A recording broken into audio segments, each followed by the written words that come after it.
Hello दोस्तों, आज हम लोग बात करेंगे इरूका के बारे में, जो इफ़को कंपनी की तरफ से आती है, जिनका टेक्निकल नेम है थाइमोथक्सम 12.6%, लेम्डासाइलोथ्रिन 9.5%, जेडसी। ये कीटनाशक सिस्टेमेटिक और कॉन्टैक्ट के साथ साथ स्टोमिक क्रिया के स्वरूप में भी काम करता है। ये कीटनाशक CS और SC फॉर्मुलेशन का मिश्रण है, जिसे जेडसी के नाम से जाना जाता है। ये कीटनाशक फसल में रस चूसने वाले से लेकर तना भेदक को एक ही बार में नियंत्रण करता है। बात करें मोड ऑफ एक्शन की, तो यह कीटनाशक दो शक्तिशाली कीटनाशकों का संयोजन है, जिसमें दोहरी क्रिया है। अगर कोई कीट इस कीटनाशक के संपर्क में आता है तो तुरंत मर जाता है। अगर किसी कारणवश वह बच जाता है तो यह कीटनाशक उसके पेट में चला जाता है, फिर उसे पैरालिसिस हो जाता है और कुछ दिनों के पश्चात वह खान पी नहीं पाता, जिस कारण उसकी मौत हो जाती है। फायदे: एक सिस्टेमेटिक कीटनाशक होने की वजह से इसका फसल में छिड़काव के बाद जड़ों में फसल के पत्तों के द्वारा तेज़ी से अवशोषित हो जाता है। छिड़काव के 2-3 घंटे बाद अगर बारिश आ भी जाती है तो इसका असर कायम रहता है। यह कीटनाशक वेक्टर के स्वरूप में कार्य करने वाले कीटों का नियंत्रण करके फसल को वायरस जैसे रोगों से बचाता है। यह कीटनाशक फसलों में फूलों और फसल की अच्छी हरियाली में बढ़ावा देता है। आवेदन की विधि: सबसे पहले एक बर्तन में थोड़ा सा पानी लें, उसमें आवश्यक मात्रा में ये कीटनाशक को घोल लें और बाद में घोल को अच्छी तरह मिलाकर बचे हुए पानी में मिला लें, क्योंकि यह कीटनाशक जेडसी फॉर्मुलेशन में आता है, जो कि काफ़ी गहरा होता है। अगर हम इसे डायरेक्ट टैंक में मिलाएंगे तो यह तली में जाकर बैठ जाएगा, अच्छी तरीके से उसमें घुल नहीं पाएगा, अतः इसे छोटे से बर्तन में मिला लें।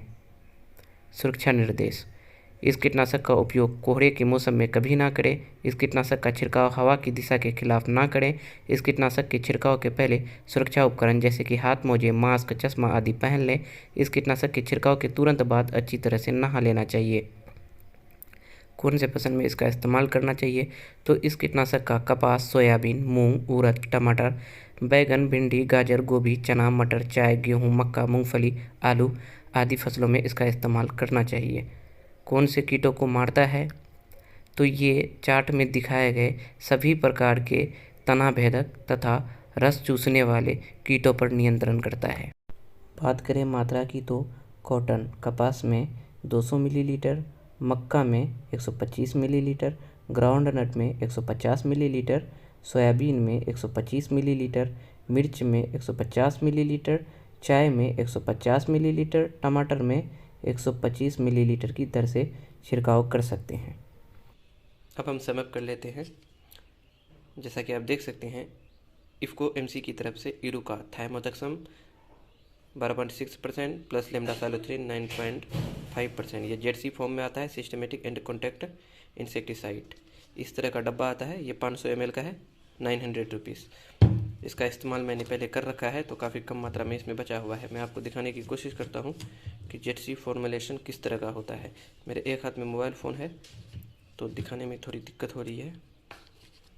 तो इस तरह का आता है जेडसी फॉर्म। ये जो है कि थोड़ा येलोइश वाइट कलर का है और गाढ़ा है, जैसा कि आप देख सकते हैं। ये इस तरह का आता है और एक टैंक में हम इसका जो है कि मैक्सिमम ज़्यादा से ज़्यादा 10 ml इस्तेमाल करते हैं। तो इस वजह से जब भी हम इस्तेमाल करें इनका, तो डायरेक्ट टैंक में इसे ना डालें। अगर डायरेक्ट आप टैंक में डालते हैं तो ये तली में जाके बैठ जाता है। तो आप जब भी इसका इस्तेमाल करें तो पहले छोटे बर्तनों में इसे मिक्स कर लें, उसके बाद फिर आप जो है कि टैंक में सही ढंग से मिक्स करें। आपको इसकी सावधानियों का विशेष ध्यान रखना पड़ेगा, क्योंकि ये डबल एक्शन मोड के साथ आता है। आपको मैंने पहले ही बताया है, कॉन्टैक्ट प्लस सिस्टेमेटिक इंसेक्टिसाइड। तो ये कॉन्टैक्ट इंसेक्टिसाइड है और ये दो जो है कि खतरनाक कीटनाशकों का संयोजन है। तो जब भी आप इसका स्प्रे करते हैं, मास्क, ग्लव और चश्मे का इस्तेमाल अवश्य करें, क्योंकि अगर ये आपकी स्किन के कॉन्टैक्ट में आता है तो खास करके आपके चेहरों की, आँखों के ऊपर का स्किन और नाक के ऊपर का स्किन काफ़ी देर तक जलता है। इसका इस्तेमाल सावधानीपूर्वक करें। शुक्रिया।